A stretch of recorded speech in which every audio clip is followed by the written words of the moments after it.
নমস্কাৰ কুমাৰ বাসন্ত আসামৰ নতুন এটা ভিডিঅ'লৈ মই সকলোকে স্বাগতম জনাইছোঁ। আজিৰ ভিডিঅ'টোত ফাৰ্ষ্ট পুলিং অফিচাৰৰ দায়িত্ব আৰু কৰ্তব্য সম্পৰ্কে মূলতঃ আলোচনা কৰা হ'ব। এইখিনি এটা কথা জনাই লওঁ, ফাৰ্ষ্ট পুলিং বিষয়াজনৰ দায়িত্ব বুলি কওঁতে আচলতে ফাৰ্ষ্ট পুলিং আৰু প্ৰিজাইডিং অফিচাৰসকলক একেলগেই ট্ৰেইনিং দিয়া হয়। ইয়াৰ কাৰণটো হৈছে যে প্ৰিজাইডিং অফিচাৰ যদি কিবা অসুবিধা হয় বা অনুপস্থিত হয় বা পুলিং ষ্টেচনত ভাৱে গুৰুতৰভাৱে যদি তেওঁ কাৰ্যনিৰ্বাহ কৰিব পৰা অৱস্থাত নাথাকে, যিকোনো ধৰণৰ শাৰীৰিক অসুবিধা হয়, তেতিয়া ফাৰ্ষ্ট পুলিং অফিচাৰজনে প্ৰিজাইডিং অফিচাৰৰ দায়িত্ব পালন কৰিব লাগিব। গতিকে ফাৰ্ষ্ট পুলিং অফিচাৰৰ দায়িত্ব বুলি কওঁতে নিজৰ দায়িত্বখিনিৰ উপৰিও প্ৰিজাইডিং অফিচাৰ হিচাপে কি দায়িত্ব পালন কৰিব লাগে গোটেই কথাখিনি তন্নতন্নকৈ জনাটো খুবেই প্ৰয়োজন। গতিকে ফাৰ্ষ্ট পুলিঙৰ দায়িত্বত যিসকল নিয়োজিত হৈছে সেইসকলে প্ৰিজাইডিঙৰ গোটেই কামখিনি ভালদৰে শিকি লোৱাটো খুবেই প্ৰয়োজন। তথাপি মই ফাৰ্ষ্ট পুলিং অফিচাৰৰ নিজাকৈ যিখিনি দায়িত্ব আছে সেই দায়িত্বখিনি মূলতঃ ইয়াতে আলোচনা কৰিম। এতিয়া প্ৰথম কথাটো হ'ল যে ফাৰ্ষ্ট পুলিং অফিচাৰৰ mark copy of electoral roll সেইখনৰ দায়িত্বটো ফাৰ্ষ্ট পুলিং অফিচাৰৰ থাকিব। মানে এখন মাৰ্ক কপি থাকে, ভোটাৰ তালিকাৰ এখন চিহ্নিত প্ৰতিলিপি থাকে, য'ত নেকি মাৰ্ক কৰা থাকে কোনবিলাক ডিলিটেড হয়, কোনবিলাক পোষ্টেল বেলট আছে, গোটেই কথাখিনি চিহ্নিত কৰি থয়। সেইকাৰণে তাক মাৰ্ক কপি বুলি কয়। ভোটাৰ তালিকাখনত কোনকেইজন ইতিমধ্যে ভোট দিব পাৰিব নোৱাৰিব, মানে কি আছে, কাৰোবাৰ নামত যদি পোষ্টেল বেলট ইছ্যু হৈ গৈছে তেতিয়া PB বুলি লিখা থাকিব, কাৰোবাৰ যদি নামটো তাৰ পৰা ডিলিট কৰিছে তেওঁ ভোট দিব নোৱাৰিব। গতিকে সেইটোৱে পোষ্টেল বেলট আৰু মানে PB বা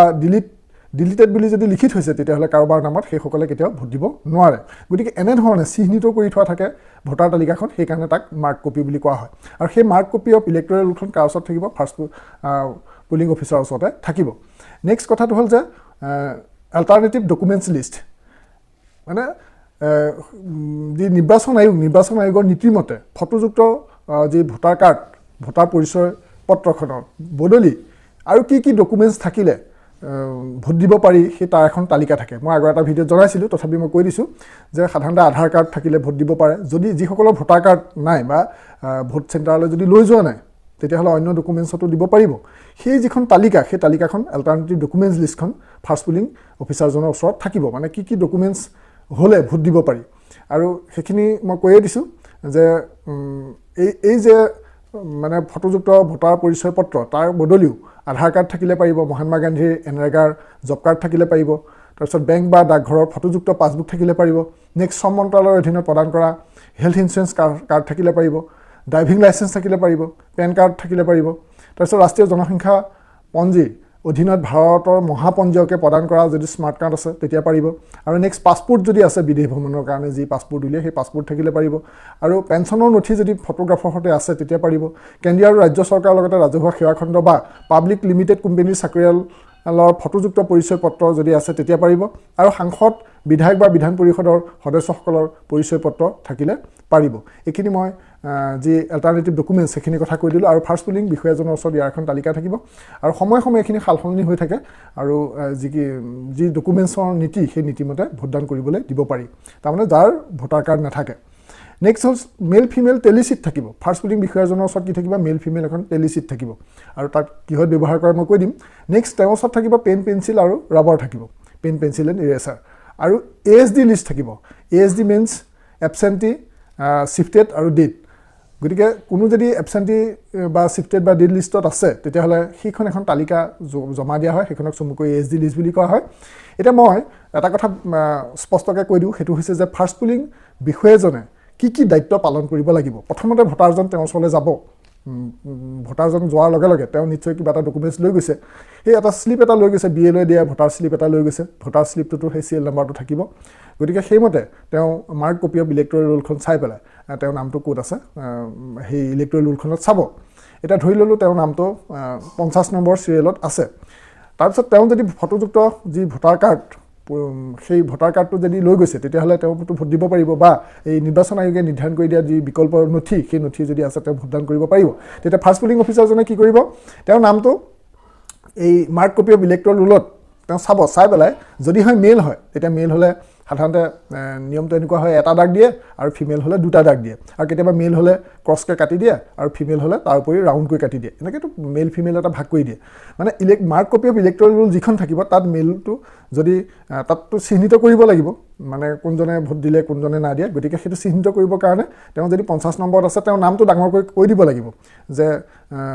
হৰেণ দত্ত ধৰি ললো হৰেণ দত্তই ভোট দিবলৈ গৈছে তেতিয়া হৰেণ দত্ত নামটো ডাঙৰকৈ কৈ দিব লাগিব আৰু তেওঁ মেল যেহেতু গতিকে তেওঁ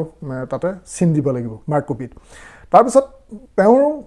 যিটো ডকুমেণ্টছ লৈ গৈছে সেই ডকুমেণ্টছৰ মতে সেই ব্যক্তিজন হয়নে নহয় সেই ভোটাৰজন হয়নে নহয় সেইটো ধুনীয়াকৈ ফাৰ্ষ্ট পুলিং বিষয়াজনে পৰীক্ষা কৰিব লাগিব মানে তেওঁ যিটো ডকুমেণ্টছ লৈ গৈছে সেই ডকুমেণ্টছটো মতে এই ভোটাৰ তালিকাখনত আছেনে নাই আৰু বিশেষকৈ যিটো ইপিক নাম্বাৰ থাকে সেই ইপিক নাম্বাৰটো সদায় মিলাই চাব লাগে কেতিয়াবা একেজন ব্যক্তিৰ দুটা নাম থাকে ধৰি লওক হৰেণ দত্ত বুলি কওঁতে সেই ভোট কেন্দ্ৰটো দুজন ব্যক্তি আছে তেতিয়া কোনো যিকোনো এজন হৰেণ দত্তৰ ঠাইত দিলেতো নহ'ব গতিকে ইপিক নাম্বাৰটো মূলতঃ মিলাব লাগিব গতিকে ইপিক নাম্বাৰটো সদায় যিটো চিএল নাম্বাৰ থাকে সেই নাম্বাৰটো যিহেতু প্ৰত্যেকৰে বেলেগ বেলেগ হয় গতিকে সেই তেওঁ লৈ যোৱা ডকুমেণ্টছত ইপিক নাম্বাৰটো কি আছে সেইটো তেওঁ ভালকৈ চাব লাগিব আৰু তেওঁ যদি বিএলএ দিয়া স্লিপটো লৈ গৈছে তেতিয়াহ'লে সেই স্লিপটোত থকা ইপিক নাম্বাৰটো চেক কৰি পেলাই শুদ্ধভাৱে মানে তেওঁৰ নামটো উচ্চাৰণ কৰিব লাগিব আৰু তেওঁ ভোটদানৰ অনুমতি দিব লাগিব এতিয়া নামটো ডাঙৰকৈ ক'ব লাগিব এই কাৰণে নামটো আৰু চিএল নাম্বাৰটো এইকাৰণে ডাঙৰকৈ ক'বলৈ কৈছোঁ যাতে নামটো ডাঙৰকৈ উচ্চাৰণ কৰি দিয়াৰ লগে লগে কাষতে থকা এই পুলিং এজেণ্টসকলে যাতে শুনে তেতিয়া সেইজন ব্যক্তি হয়নে নহয় তেওঁলোকে মনোযোগেৰে চাব ধৰি লওক হৰেণ দত্ত চিএল নাম্বাৰ 50 তেনেকৈ যদি কৈ দিয়ে তেতিয়াহ'লে কাষতে থকা এই বিভিন্ন ৰাজনৈতিক দলৰ যি পুলিং এজেণ্ট থাকিব সেই পুলিং এজেণ্টকেইজনে তেতিয়া সেই ব্যক্তিজন হয়নে নহয় ব্যক্তিজনলৈ চালে তেওঁলোকেও তেতিয়া নিজৰ যি ইলেক্ট'ৰেল ৰুল আছে তাতো দাগ দি দিব পাৰিব আৰু ঠিক আছে এই চিএল নাম্বাৰটো যেতিয়া ডাঙৰকৈ কৈ দিব তেতিয়া ছেকেণ্ড পুলিং অফিচাৰজনৰ সুবিধা হয় তেওঁ যিহেতু 17A যিখন ৰেজিষ্টাৰ অফ ভোটাৰ্ছ থাকে সেই 17A তেওঁ তেতিয়া তেওঁ চিএল নাম্বাৰটো লিখি দিব পাৰিব আৰু যিটো ভোটাৰ স্লিপ ইছ্যু কৰিব তাতো তেওঁ সেই ইলেক্ট'ৰেল ৰুল মতে যিটো চিএল নাম্বাৰ সেইটো মানে লিখিব পাৰিব সেইকাৰণে ফাৰ্ষ্ট পুলিং অফিচাৰজনে কি কৰিব লাগিব তেওঁ শুদ্ধভাৱে নামটো ক'ত আছে চাই তেওঁ চিএল নাম্বাৰটো আৰু নামটো ডাঙৰকৈ পঢ়ি দিব মানে সকলোৱে শুনাকৈ কৈ দিব লাগিব মানে পুলিং এজেণ্টেও শুনিব আৰু কাষতে থকা ছেকেণ্ড পুলিং অফিচাৰজনেও যাতে শুনে এই সকলোৱে শুনাকৈ ক'ব লাগিব তাৰপাছত আৰু এটা কথা হ'ল যে এই তেওঁ কি ডকুমেণ্টছ আছে সেই তেওঁৰ ডকুমেণ্টছটো যদি ভোটাৰ কাৰ্ড আছে তাৰ মানে ছেকেণ্ড পুলিং অফিচাৰজনে সেইটো লিখিব লাগিব তেওঁৰ ৰেজিষ্টাৰ অফ ভোটাৰত যে তেওঁ ভোটাৰ কাৰ্ড নে মানে ইপিক হ'লে ইপিক বা ড্ৰাইভিং লাইচেঞ্চ হ'লে ড্ৰাইভিং লাইচেঞ্চ সেই কথাটো কৈ দিব লাগিব যিহেতু তেওঁ যিহেতু লিখিব লাগিব সেইকাৰণে ফাৰ্ষ্ট পুলিং অফিচাৰজনে যদি অকণমান উচ্চাৰণ কৰি কৈ দিয়ে যে হৰেণ দত্ত চিএল নাম্বাৰ 50 ইপিকটো যদি লগতে কৈ দিয়ে তেতিয়া কি হয় ছেকেণ্ড পুলিং অফিচাৰজনৰ সুবিধা হয় তেওঁ কামটো মানে এই ফাৰ্ষ্ট পুলিং অফিচাৰজনে কৈ দিয়াৰ সেই শব্দটোৰ ওপৰত ভিত্তি কৰি পেলাই মানে তেওঁ সেইখিনি ৰেজিষ্টাৰ ভোটাৰ্ছ আৰু ভোটাৰ স্লিপত লিখিব পাৰিব ইপিক নে ড্ৰাইভিং লাইচেঞ্চ নে পেন কাৰ্ড নে এইখিনি যদি কৈ দিয়ে ৰেজিষ্টাৰ ভোটাৰ্ছত তেওঁ তেতিয়া লগে লগে লিখাত সুবিধা হয় ঠিক আছে আৰু কামটো যিহেতু ভোটদান প্ৰক্ৰিয়াত যথেষ্ট মানুহৰ লাইন হয় যে কামটো অলপ সোনকালে যিহেতু কৰিব লাগিব গতিকে এইখিনি কাম এটা টিম ৱৰ্ক হিচাপে যাতে সকলোৰে সহযোগিতা কৰে তেনেধৰণে কৰি গ'লে সোনকালে হয় ইয়াৰ লগতে এটা মই দৰকাৰী কথা কওঁ সেইটো হৈছে যে যদিহে ASD লিষ্ট আছে এবচেণ্টি শিফটেড বা ডেটৰ লিষ্ট এখন আছে তেতিয়াহ'লে সেই লিষ্টত ধৰি ল'লোঁ 10জন লোকৰ নাম আছে ASD লিষ্ট এখন ভোটাৰ তালিকাৰ লগতে গৈছে তেতিয়াহ'লে সেই লিষ্টত থকা লোককেইজনক মাৰ্ক কপিখনত মানে ভালকৈ পেঞ্চিলে দাগ এটা দি থৈ দিব লাগিব ধৰি ল'লোঁ চিএল নাম্বাৰ মানে এই ভোটাৰ তালিকাৰ চিএল নাম্বাৰ 60 যিজন গৈছে সেইজনৰ নাম ধৰি ল'লোঁ ৰূপক দত্ত এতিয়া ৰূপক দত্ত গৈছে তেওঁ কিন্তু আগত ASD লিষ্টত নামটো আছে ASD লিষ্টত নামটো যে আছে সেইটো কথা ফাৰ্ষ্ট পুলিং অফিচাৰজনে কি কৰিব সেই 10জন বা 12জন যি ASD লিষ্টৰ লোক আছে তেওঁ ভোটাৰ তালিকাখনত আগতীয়াকৈ দাগ দি থ'ব মানে পেঞ্চিলে সৰু সৰুকৈ দাগ দি থ'ব যাতে তেওঁ সেই চিএলটো চোৱাৰ লগে লগে তেওঁ ASD লিষ্টত থকা লোকসকলক নৰ্মেল ভোটাৰৰ দৰে যাতে ভোটদান কৰিবলৈ দিব নালাগে ASD লিষ্টত থকা যদি কোনো ভোটাৰ যায় তেতিয়াহ'লে তেওঁ কি কৰিব তেওঁ প্ৰিজাইডিং অফিচাৰৰ ওচৰলৈ পঠাই দিব প্ৰিজাইডিং অফিচাৰে কি কৰিব তেওঁ এখন ফৰ্ম আছে ফৰ্মত ASD ভোটাৰ্ছৰ সেইখিনি ডাটাখিনি ইনক্লুড কৰিব এণ্ট্ৰি কৰিব আৰু ASD লিষ্টত থকা ভোটাৰসকলৰ পৰিচয় প্ৰিজাইডিং অফিচাৰে তন্নকৈ পৰীক্ষা কৰিব তাৰমানে ফাৰ্ষ্ট পুলিং অফিচাৰৰ ওচৰত ASD লিষ্ট এখন থাকিল আৰু সেই ASD লিষ্টত ধৰি ল'লোঁ 10জন আছে সেই 10জনৰ নাম কি কৰিব মাৰ্ক কপি যিখন আছে ইলেক্ট'ৰেল ৰুলৰ যিখন মাৰ্ক কপি থাকিব তাত তেওঁ এটা আগতীয়াকৈ দাগ দি থ'ব মানে যেতিয়া ভোট দিবলৈ যাব তেওঁ তেতিয়া সুবিধা হ'ব মানে সেই আগতীয়াকৈ যদি দাগ দি থয় তেতিয়া দাগ দি থোৱাৰ লগে লগে সেই ব্যক্তিজনক দেখিলে তেওঁ চিএল নাম্বাৰ 60 আছে তেওঁৰ নাম ৰূপক দত্ত তেওঁ ASD লিষ্টত আছে তেতিয়াহ'লে সেইজনক কি কৰিব প্ৰিজাইডিং অফিচাৰলৈ পঠাই দিব প্ৰিজাইডিং অফিচাৰে গোটেইখিনি পৰীক্ষা নিৰীক্ষা কৰি তেওঁক ভোটদানৰ অনুমতি দিব পাৰিব আৰু ভোটাৰ তালিকাখনৰ শেষৰ ফালে সেই ASD লিষ্টত কোনে কোনে ভোট দিছে সেইটো কথা লিপিবদ্ধ কৰি ৰাখিব পাৰিব ঠিক আছে আৰু এটা কথা হ'ল যে ফাৰ্ষ্ট পুলিং অফিচাৰজনৰ এটা গুৰুত্বপূৰ্ণ কথা আছে সেইটো হ'ল যে যেতিয়া পুলিং ষ্টেচনলৈ আগদিনাখনেই যাব তেওঁ সেইদিনাখন কি কৰিব আগতীয়াকৈ ইলেক্ট'ৰেলৰ মাৰ্ক কপিখন ভাল ধৰণে পৰীক্ষা কৰি চাব কোনোবা এটা পেজ নাথাকিবও পাৰে আকৌ কৈছোঁ কথাটো যে আগদিনাখন যেহেতু পুলিং ষ্টেচনবিলাকলৈ ফাৰ্ষ্ট পুলিং হওক ছেকেণ্ড থাৰ্ড প্ৰিজাইডিং সকলো যেহেতু যাব গোটেই টিমটো গতিকে ফাৰ্ষ্ট পুলিং বিষয়াজনে কি কৰিব তেওঁ যিহেতু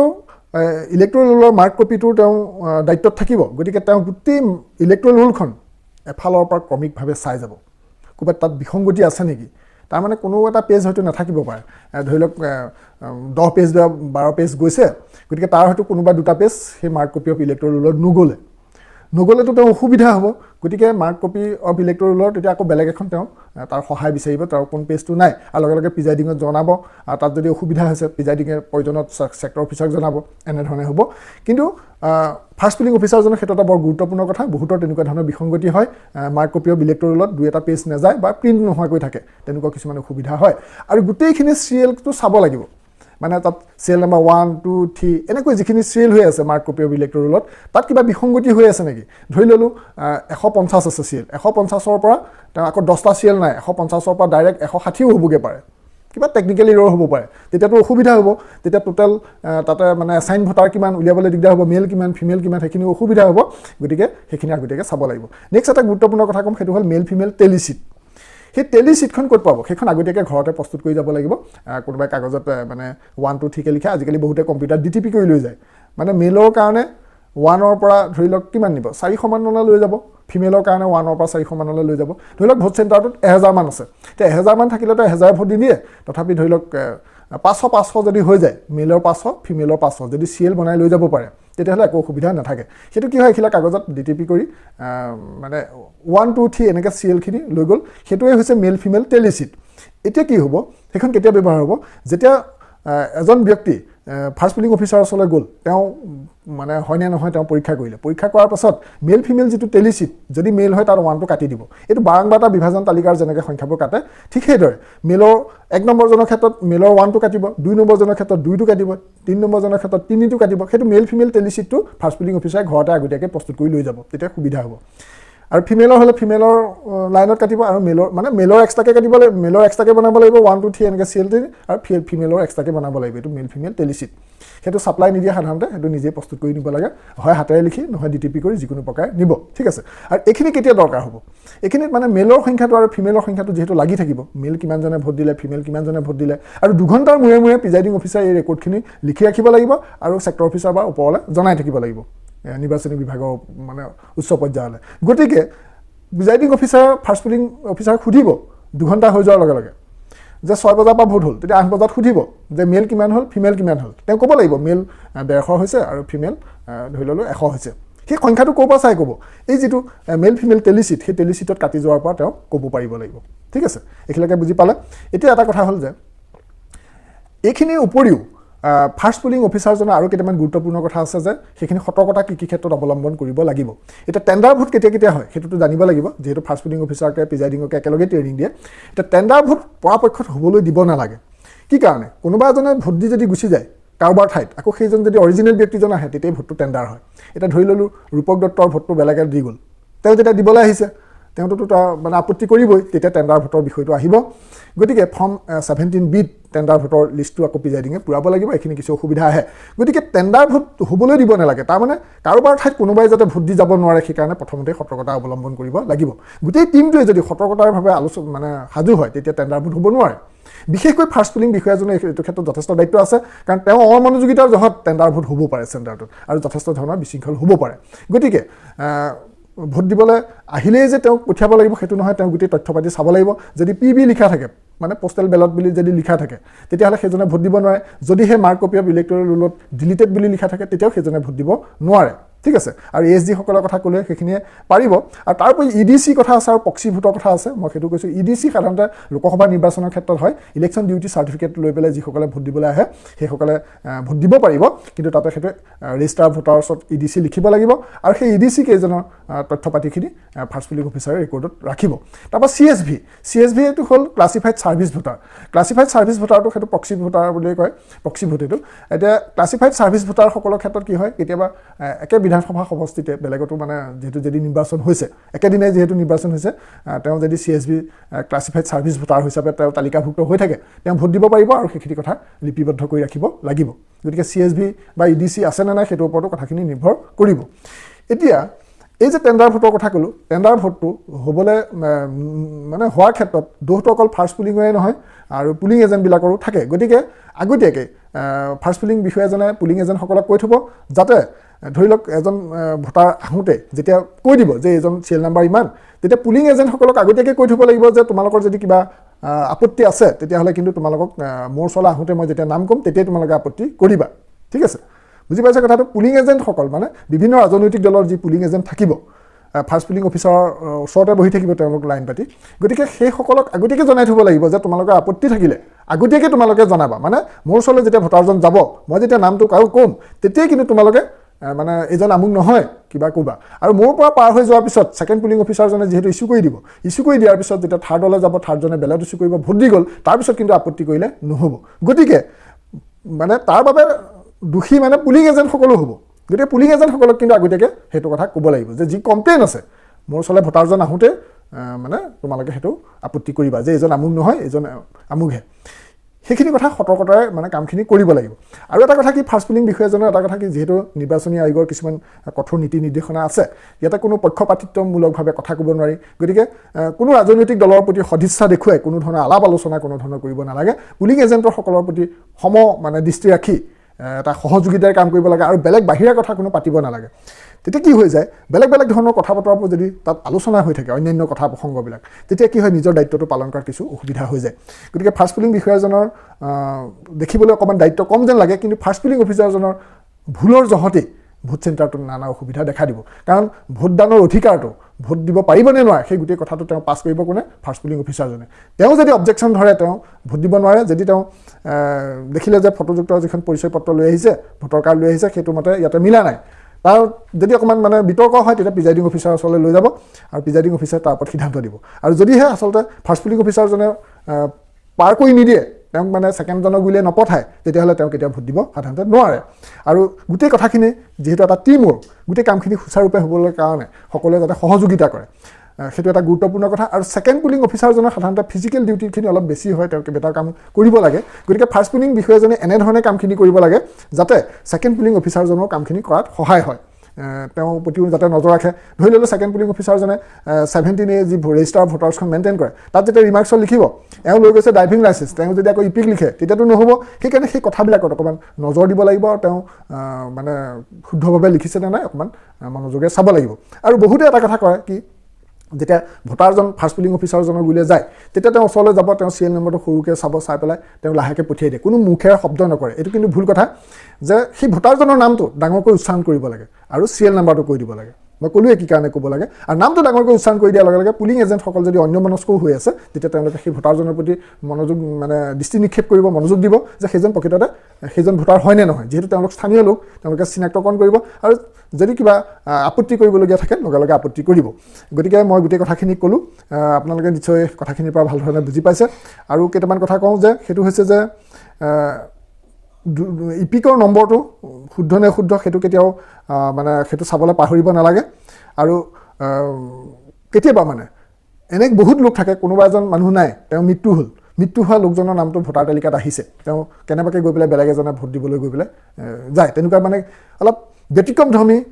কাম কৰিবলৈ চায় আৰু বাকী ভিডিঅ'বিলাকত মই ফাৰ্ষ্ট পুলিং অফিচাৰৰ লগতে presiding officer third polling second polling গোটেইখিনিৰ বিষয়ে আলোচনা কৰিছোঁ এই ভিডিঅ'টোৰ কথাখিনি আজি মই ইমানটা শেষ কৰিছোঁ বাকীখিনি ভিডিঅ' চাবৰ কাৰণে এইটো ভিডিঅ'ৰ ডেছক্ৰিপশ্যনত তাৰ লিংক দিয়া আছে সকলো চাই ল'ব আকৌ এবাৰ শেষত কওঁ যে ফাৰ্ষ্ট পুলিং বিষয়াজনে যিহেতু প্ৰিজাইডিঙৰ দৰে কাম কৰিব লাগিব অকল ফাৰ্ষ্ট পুলিং বিষয়াজনে এইখিনি ডিউটিৰ উপৰিও প্ৰিজাইডিং অফিচাৰৰ সকলো ডিউটি তন্নকৈ শিকি লোৱাটো খুবেই প্ৰয়োজন ধন্যবাদ জয়